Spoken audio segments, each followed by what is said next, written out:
Hey, Topher here. So I was recently at Taiwan's defense trade show up in Taipei, and I saw all sorts of really awesome weapon systems. But today I want to talk about the new stuff that's coming up for Taiwan's Navy. We all know that Taiwan is a powerhouse when it comes to technology and precision manufacturing, and Taiwan is using these advantages to modernize its Navy. We'll be talking about new ships, new submarines, and unmanned systems. And let me tell you, some of these unmanned systems, some of these drones, really impressive. And stay till the end because there is some really shocking news that I think a lot of Taiwan's press didn't actually understand how significant this is. So let's get into it. Let's first talk about the new frigates. Taiwan is currently constructing some new light frigates, and that's happening where I live here in Kaohsiung at the Zhongxin Shipbuilding Company. These are light frigates, fast, agile, estimated about 2,500 tons, and they'll be coming in two varieties. One's designed for anti-aircraft warfare, and the other is for anti-submarine warfare.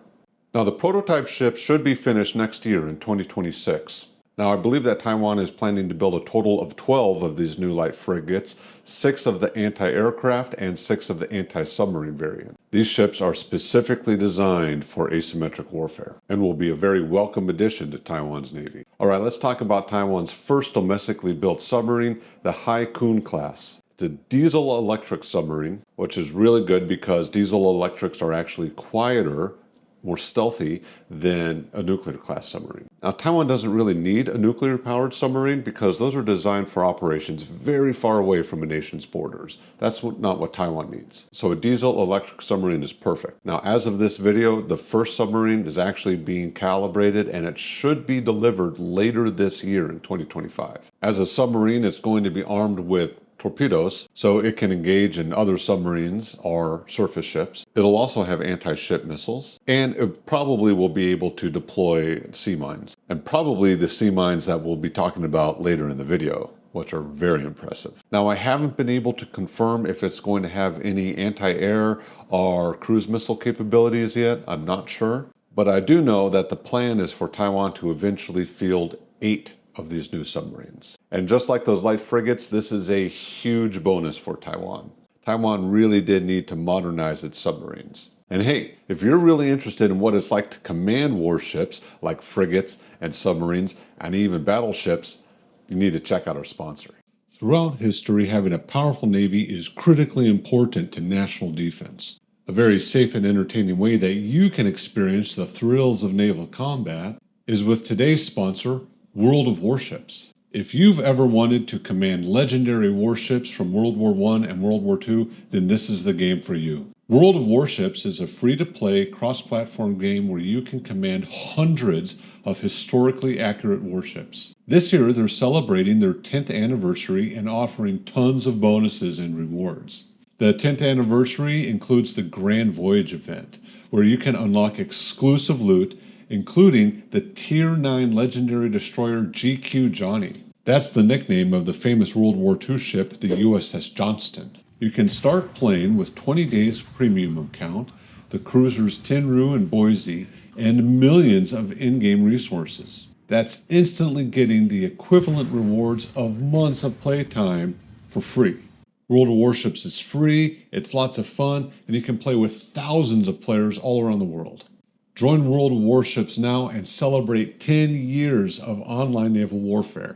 Click the link in the description and the pinned comment below. Download the game and use code XVOYAGE. You will unlock massive rewards, premium ships, and special missions. So try it out. Click that link below. Use that coupon code XVOYAGE. It's a lot of fun. Hey, thanks again, World of Warships. I have to admit, it is a lot of fun. It's a very casual game. It's a great way to kill some time while you're killing other warships. And as cool as World War II era warships are, let's talk about Taiwan's super modern USVs, unmanned surface vehicles. So there's actually been several different sea drones that have been announced in the news, but of those announced, there was one that was actually at the trade show.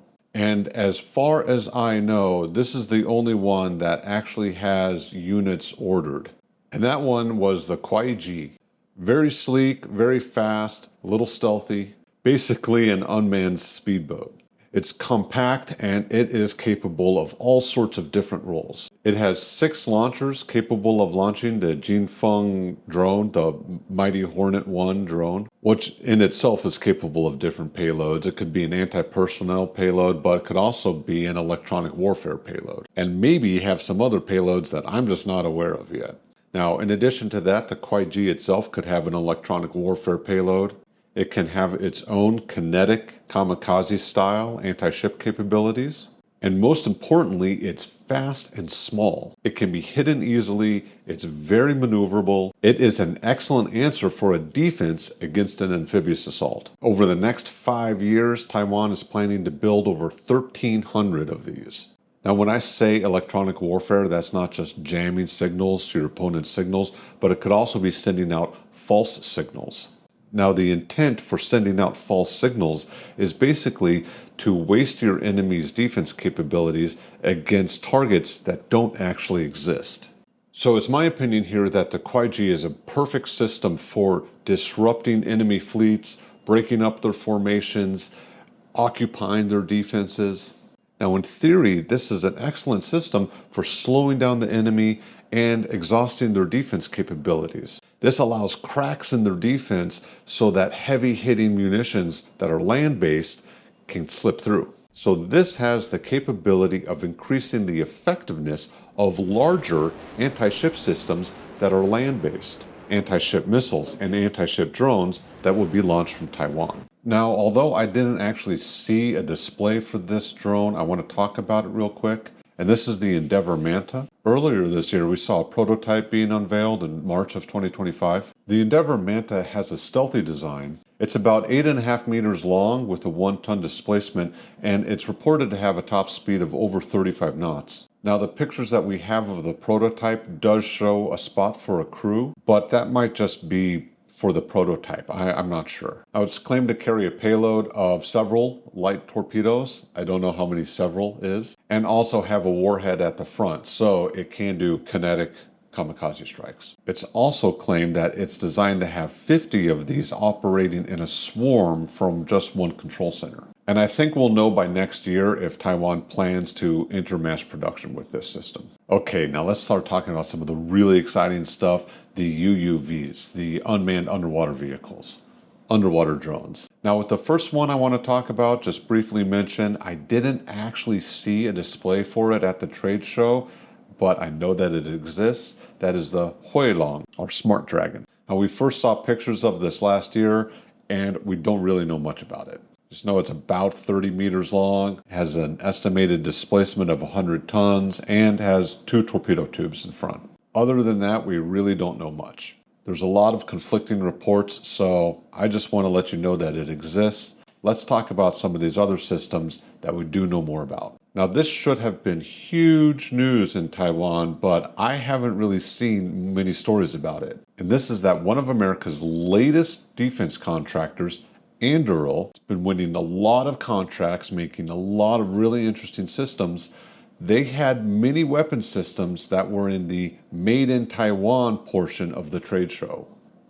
What? Wow. So there have been some quiet press releases about how Anduril is partnering with Taiwan. And if you look on Anduril's website, they have some positions that they're hiring for in Taipei. This is excellent news for Taiwan. The 2 systems they had on display in the Navy section are the autonomous underwater vehicle. This is unmanned. It's completely autonomous. It's driven by AI. That is the Dive LD.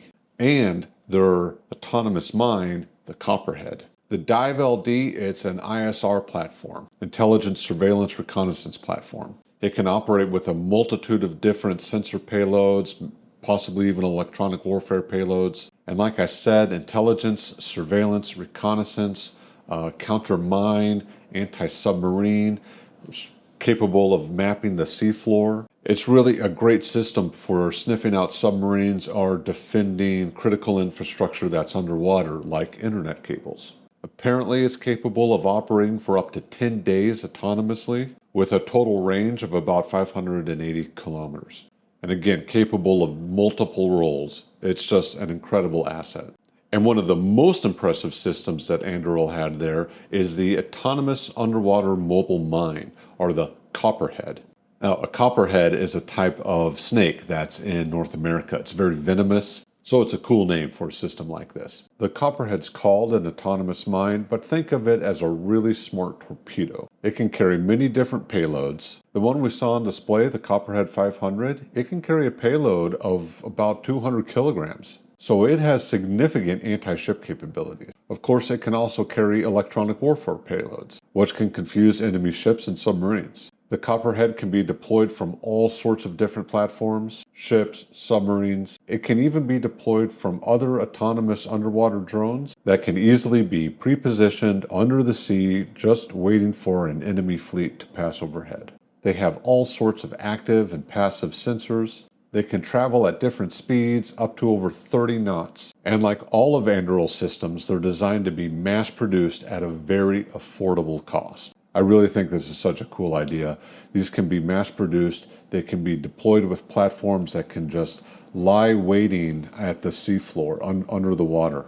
And when an enemy fleet is passing above them, they can be activated remotely. They can autonomously find their targets and strike. Additionally, Anduril's whole goal with manufacturing is to make the manufacturing process very streamlined, very simple. So potentially, in the next 3 years, Taiwan could have thousands of these systems. That's not an exaggeration at all. You're definitely going to hear me talk more about Anduril in the future in different videos because they are doing all sorts of really creative, intelligent stuff. The fact that Anduril and Taiwan are partnering, this is huge news. This is really good news for Taiwan. So let me know what you think about all these cool new systems that are coming out. Please leave a comment. Which one do you think is the most interesting? A big thanks to World of Warships for the sponsorship. Thank you so much. If you're really interested in a casual, fun game in your life, then click that link below, okay? Thanks a lot for watching. A giant thank you to the channel members. Thank you so much. Thank you so much for your continued support. I hope you have a great day. I'll see you.